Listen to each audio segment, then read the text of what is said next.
Voilà. Donc, on fait souffrir les gens, on maltraite, on croit que c'est fini. Mais non.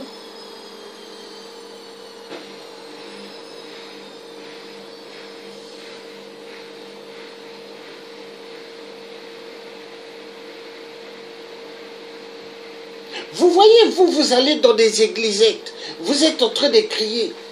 Hein? Vous allez dans des églises, vous faites « Je vous salue Marie ». Je vous salue Marie. Vous prenez le chapelet de la Sainte Vierge Marie. Vous prenez des statuettes Marie tout en blanche, vous mettez dans vos maisons. Et vous croyez que c'est la Sainte Vierge, mère de Jésus-Christ. Grandement fou. Les papes, ils s'agenouillent toujours sur la vraie Marie. La Marie, la Sainte Noire.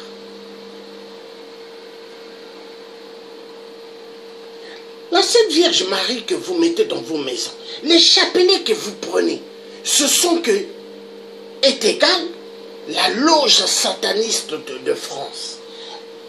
La vérité doit être dite. Les croix que vous mettez Jésus-Christ, mais Jésus-Christ n'est plus sur une croix. Hein? Ce sont que des codes maçonniques. Le compas, ils le mettent dans des églises, hein, partout dans des cathédrales en France, dans des églises. Vous allez voir, il y a toujours des insignes maçonniques. Dans les vêtements que nous mettons, il y a toujours des insignes maçonniques. Mais il faut avoir l'œil spirituel, le troisième œil spirituel de Dieu. Si vous n'avez pas cet œil, vous n'allez jamais voir. La connaissance est une grande arme. Et j'ai ce don, le don que Dieu m'a donné. Dès que je regarde quelqu'un, ce que la personne pense de moi négativement, Dieu me le montre.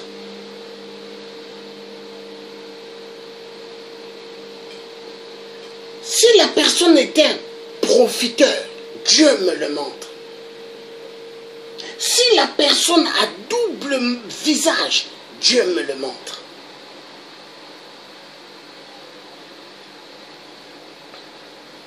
Nous allons finir avec tous les jeux au Congo-Brazzaville. Les jeux de jouer avec le peuple congolais. Le jeu de jouer avec ce peuple, de les prendre pour des éléments envoyés dans le couloir de la mort. Ça va finir. Parce qu'on ne peut pas tuer, on ne peut pas continuer à prendre un peuple comme si ce sont que des esclaves. Il y a un début et il y a une fin. Écoutez-moi bien.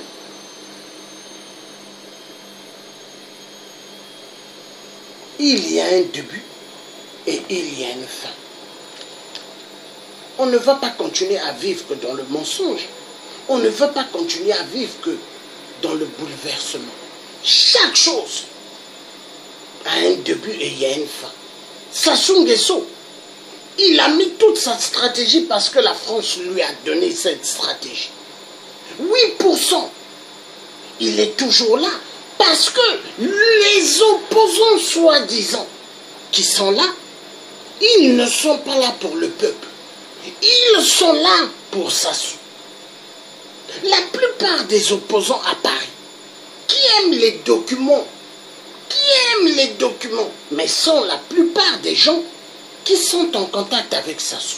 Le jour où vous les entendez, Sassou assassin, la nuit, allô, oui, son excellence, ils sont au téléphone avec Sassou. La vérité doit être dite. Les gens qui sont en train de marcher dans Paris, qui crient Kabila assassin ou en Belgique, la nuit, son excellence Kabila, c'est comme ça. Mais la vérité doit être dite. Si les gens vraiment voulaient en découdre avec Kabila, à l'époque, je me souviendrai, Martin Sali du RCK appelait toujours à ce que pas mal viennent dans des marches qu'il organisait ou des sittings devant l'ambassade du Rwanda ou devant l'ambassade de la RDC. Est-ce que les Congolais sortaient? Non. En réalité, je vais vous dire, la plupart des Congolais vivant en Belgique ou vivant à Paris, ils aiment bien Kabila. Ils aiment bien. Excusez-moi un instant.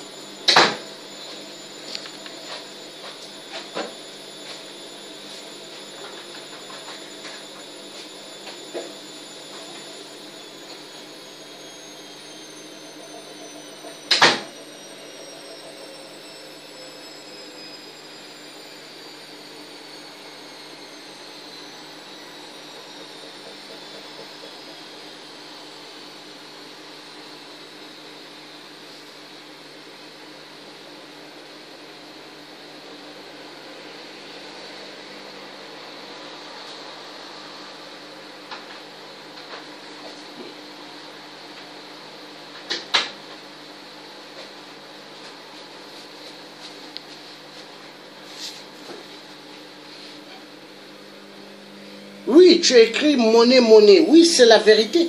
Les gens aiment trop l'argent. Et ils sont prêts à tout pour l'argent. Ils aiment trop la couleur de billet. Mais est-ce que l'argent dépasse l'être humain? Moi, je préfère l'être humain. L'argent, non. L'argent, non. Mais c'est l'argent qui est à la base de la destruction du monde. C'est l'argent qui est à la base de la corruption.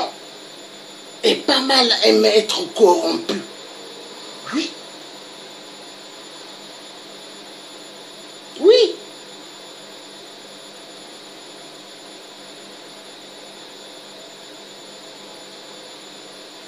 Il y a des gens de l'opposition, quand ils font maintenant certaines de leurs vidéos, ils font les signes maçonniques. Les signes maçonniques, ils font ceci. Hein? Ils font des signes comme ça. L'œil qui voit tout. Mais je me demande mais je me pose la question, est-ce que il y a besoin pour faire la politique d'être un maçon? Est-ce qu'il y a besoin d'être un maçon pour faire la politique? Est-ce que le blanc barbare qui a pris l'homme esclave, est-ce qu'il a le droit de dire à l'homme ce qu'il doit faire de son destin? Essayez de comprendre. Est-ce que l'homme barbare, le colon, il peut dire à l'homme noir ce qu'il doit faire? Non. C'est à nous d'apprendre à l'homme blanc.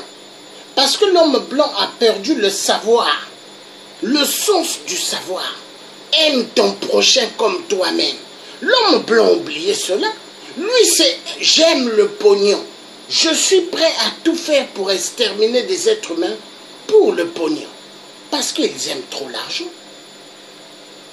L'argent a pris tout le sens. L'argent est meilleur. Mais l'individu, est-ce qu'il est meilleur? Non. Ils ont perdu le sens de l'être humain. Le sens d'aimer l'être humain. Ils ont perdu. Ils ont perdu.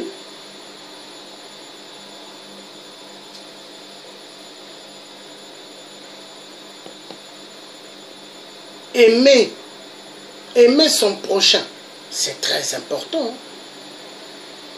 Aimer son prochain. Mais est-ce que l'être aime son prochain? Non. Ils ont fait de l'esclavagisme une arme destructive. À l'époque de nos ancêtres, quand ils ont pris des femmes noires, ils les ont amenées. Et des hommes. Mais des blancs violaient ces femmes noires. Ils ont eu à faire des enfants métis. Il y a en Martinique, Guadeloupe, Guyane, il y a pas mal de métissage. Mais parmi ce métissage, ce n'est pas des métissages qui sont venus, hommes et femmes se marier. Non, les viols. Mais quand je regarde mes parents maternels des blancs, je dis, oh, parce que quand je regarde mon grand-père c'était quelqu'un, il était un guerrier. Quand il voyageait, il partait en Afrique. Il allait dans des ambassades françaises. Il gueulait sur des ambassadeurs français. Il leur disait, nous avons colonisé ces pays-là. Mais pourquoi ne pas laisser l'Afrique centrale en paix? Mais laisser ce peuple en paix. Mon grand-père, c'est ce qu'il disait. Mais mon grand-père, il était un blanc, mais il n'était pas un blanc comme les blancs barbares. Et moi, jamais je soutiendrai la politique destructive de la France. Car cette politique tue immensement en Afrique, elle tue immensement en France et elle détruit immensement des vies dans le monde. Nous avons suivi tout à l'heure un Français qui est en train d'expliquer des trucs sur la Syrie. Il est en train de bien détailler que la France arme des systèmes soi-disant Al-Qaïda, des systèmes soi-disant terroristes en Syrie. Mais ça fait mal d'entendre cela. Donc finalement la France vit que dans les troubles de guerre du sang. Donc il faut exterminer des peuples. Mais c'est quoi ça? Dans quel monde nous vivons? Nous sommes des êtres humains. Nous sommes des êtres que demain nous allons passer. L'être humain n'est pas éternel sur terre. Il peut passer aujourd'hui, il peut passer demain. L'être humain n'est pas un être qui va rester éternellement. Mais pourquoi faire des coups bas? Pourquoi? À quoi sert de faire des coups bas? À quoi sert de chercher à exterminer les autres? À quoi sert de faire du mal? Oui. Vous qui aimez devenir président, vous qui aimez devenir député, ou devenir des porteurs de valises, des mallettes, des nguessons et des valises d'argent des nguessons. Pas tout le monde.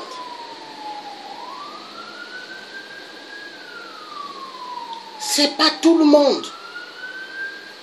C'est pas tout le monde. Tout se paye. Tout se paye. Tous ceux qui ont fait couler le sang du peuple congolais aux poules, tous ceux qui ont fait couler le sang du peuple de la RDC vont le payer parce que les ancêtres, ils ne dorment pas. Tous les ancêtres sont debout et très en colère.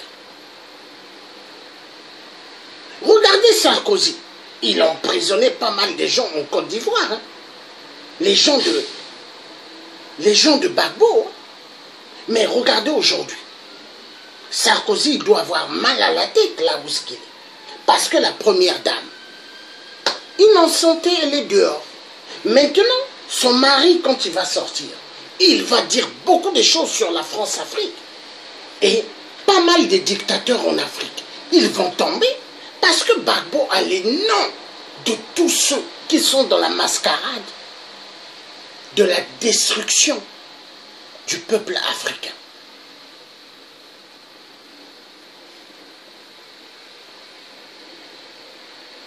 Le soulèvement populaire doit se faire en RDC.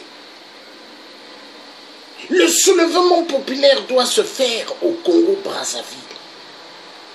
Il n'y a que comme ça qu'on pourra en découdre avec ceux qui font éperdument du mal.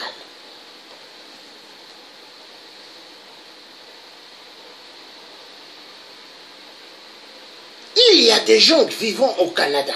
Ils font des directs. Et ils amènent des directs pour amener la division. Séparer des gens parce que 8% les a payés. Willing Nguesso a payé des gens qui sont en train de faire un travail.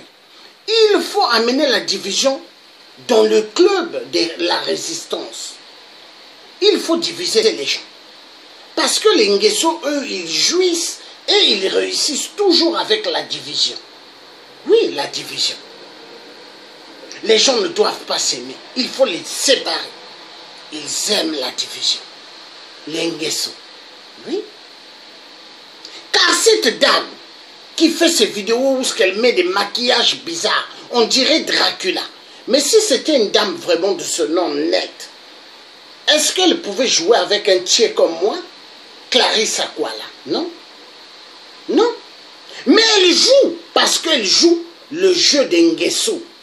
C'est une dame qui joue avec les gens. Et moi, on ne peut pas jouer avec moi. Tous ceux qui vont jouer avec moi, Dieu va vous mettre dans la confusion totale. Tous ceux qui auront des mauvaises pensées à mon égard, Dieu va faire que vous allez parler de vous-même. Parce qu'on ne blague pas avec quelqu'un comme moi. Non. Non.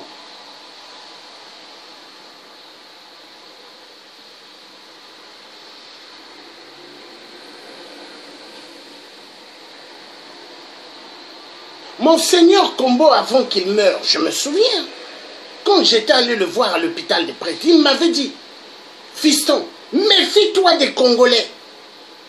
Il a dit, les Congolais, ils sont très dangereux. Monseigneur Kombo, mon défunt oncle, celui qui a dit, lavez les mains. Il a dit à Sassou Oyombi. Il a dit à tous les clubs de tueurs. Mais en lavant les mains, les clubs de tueurs n'avaient pas lavé les mains en réalité. Hein. C'était, toi, j'étais à l'œil. Dès que je vais avoir l'occasion, je vais te tabasser encore. Voilà.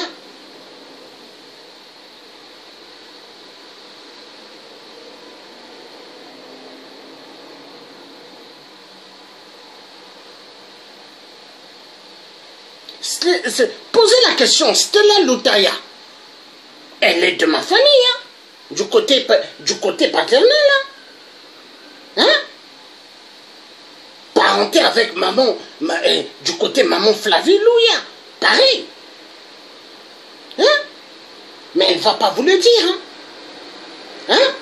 Et elle fait partie du club de la nuit du poule, qui n'est qu'un théâtre.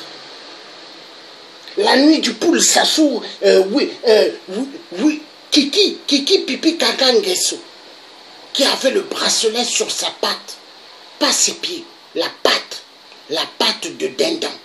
Il rentre au poule, après il ressort, tranquillement, avec un grand sourire. Kiki Pipi Kaka Ngeso, il va saluer les enfants. Mais il va saluer les familles, hein. Les enfants en train de lui regarder et serrer le visage.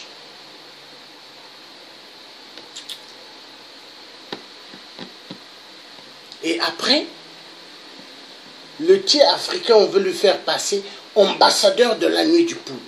Enfoiré de merde que vous êtes. Vous croyez que vous pouvez blaguer avec moi?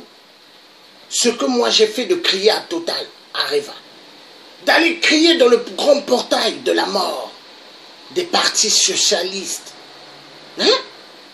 Vous croyez que vous allez jouer avec une personne comme moi? Allez crier sur ceux qui ont tué Thomas Sankara.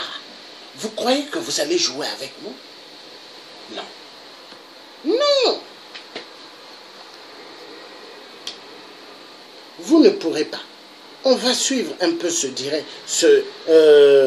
cette vidéo, ce documentaire. Après, on se verra un peu des trucs sur les accords de la décolonisation. Et après, on prendra fin de ce direct. De podcast en podcast, et par hasard, je tombe sur un qui s'appelle Traître, que je vous mets en barre d'infos. C'est un Antillais et une Africaine qui sont dans un lit, qui a eu un petit problème juste avant, et ils parlent de leurs origines. Et à un moment, l'Antillais dit... Non, attends. Aux Antilles. Et tu sais ce que ça signifie, le métissage? Non, quoi? Le viol. Le viol des esclaves noirs par les maîtres blancs. En Martinique, il n'y a pas une personne dans l'ancêtre qui n'a pas été violée par son maître blanc. Chaque nuance de brun est une nuance de viol. Moi, je serais à leur place, j'en voudrais. Je serais moule et j'en voudrais aux Français. Enfin, j'en voudrais aux Français. Ce sont les auteurs du livre intitulé La guerre du Cameroun, qui vient de paraître, qui ont retrouvé la trace de ce témoin capital. Les Français ont continué de façon très discrète, en pilotant les opérations, puisqu'en étant vraiment massivement sur le terrain, à réprimer non seulement le mouvement nationaliste représenté par l'Union des populations du Cameroun, l'UPC, mais également les populations suspectées de soutenir ces mouvements qui étaient qualifiés de subversifs. On le verra, il y a beaucoup de tensions. Mais il y a au moins une entente sur le fait que ce qui est clair, c'est qu'à chaque étape, la France n'a jamais joué un rôle clair et que le plus souvent, elle a plutôt été là pour diviser, pour mieux régner, plutôt que pour essayer de créer les conditions en fait, d'un savoir-vivre en commun. Ça, c'est clair. En 1994, la France avait été le seul pays à reconnaître la légitimité du gouvernement génocidaire, à recevoir ses représentants à l'Élysée et à continuer à leur livrer des armes. Une réalité qu'Hubert Védrine a toujours du mal à évoquer aujourd'hui. À continuer ces livraisons d'armes encore pendant le génocide également. Attendez, vous m'avez dit que vous ne posiez pas de questions comme ça. Vous n'êtes pas un enquêteur, c'est pas une commission d'enquête. Donc si vous posez encore une question comme ça, j'annule l'ensemble de l'interview et vous le ferez sans moi. Tout a commencé le 6 avril 1994, il y a 19 ans, presque jour pour jour. Ce soir-là, l'avion du président rwandais est abattu par un missile. Hypothèse de l'époque, des rebelles Tutsis auraient fait le coup et seraient donc responsables du génocide qui s'en est suivi. Un juge français, Jean-Louis Bruguière, a enquêté et il a confirmé cette hypothèse. Mais en 2007, coup de théâtre. Un autre juge reprend l'enquête et il aboutit à d'autres conclusions. Selon lui, les responsables de l'attentat ne seraient pas du tout les rebelles Tutsis, mais des proches du président assassiné, des ultras du régime rwandais. Conclusion très gênante pour la France, car ces nouveaux suspects ont toujours été soutenus par Paris. Avant le génocide, ils étaient même armés par la France. Dossier sensible donc, dossier complexe. Depuis 19 ans, on a assisté à une succession d'écrans de fumée, de fausses pistes, de manips, comme si certains avaient intérêt à ce qu'on ne comprenne jamais ce qui s'est vraiment passé pendant ces événements tragiques. Rwanda, une intoxication française, c'est une enquête de Catherine et Philippe Lorsignol pour Spéciale Investigation. Décidément, Paris ne s'arrête jamais. La France aurait contourné l'embargo qui frappait l'Afrique du Sud au cours de l'apartheid afin de lui vendre des armes. C'est ce qu'affirme l'ONG sud-africaine Open Secrets. Nous avons trouvé un nombre phénoménal de documents dans différents fonds d'archives faisant état de relations soutenues entre d'une part... Voilà, ça nous avons vu tout à l'heure, nous l'avons vu. Donc la France, chapeau, hein? Mafia sur mafia. Qualification, hein? C'est parti. Les Hutus se retrouvent en position très délicate. Quelques semaines avant l'attentat, il aurait discrètement cherché à se procurer des missiles. C'est ce qu'un officier français a affirmé à Patrick de Saint-Exupéry, ancien journaliste au Figaro. Travaillant sur le dossier, je croise une personne qui me dit, qui m'atteste qu'à sa connaissance, Paul Baril a contacté un certain nombre de gens pour se procurer des missiles, et ce, juste avant l'attentat. D'où la question est, pourquoi Paul Baril cherche-t-il à se procurer des missiles avant l'attentat? Paul Baril aurait-il été jusqu'à aider ses clients, les extrémistes Hutus, à se débarrasser de leur propre président? Fin mai 1994, quelques semaines seulement après l'attentat, et alors que le gouvernement génocidaire fait massacrer 10 000 Tutsis par jour, l'ancien super gendarme de l'Élysée conclut avec lui un contrat confidentiel d'assistance militaire. Dans ce deal à 3 millions de $, Baril s'engage à fournir 20 hommes d'encadrement, des instructeurs, 2 millions de cartouches, 11 000 obus et mortiers et 11 000 grenades. Entre la recherche des missiles et la conclusion de ce contrat, Paul Baril va aussi jouer le super enquêteur auprès de la veuve Abiyarimana. Ils ont précisé que c'était avec un Mistral qu'il avait été abattu, que l'avion du président avait été abattu. Au moment même, les nouvelles toutes fraîches qui venaient de Kigali, à quelques heures après la chute de l'avion d'Abiyarimana, eux parlaient de Mistral. Et c'était les officiers rwandais qui parlaient de Mistral.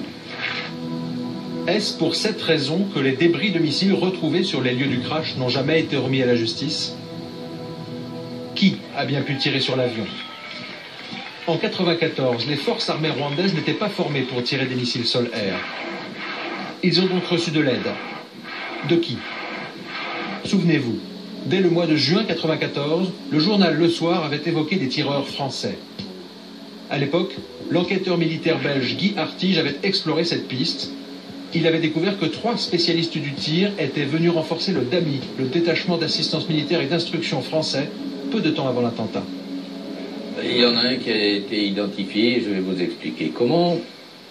Parce que nous avons reçu par une journaliste une lettre anonyme qui dénonçait le tireur, qui était jeune, spécialiste du tir, français, et qui appartenait au DAMI.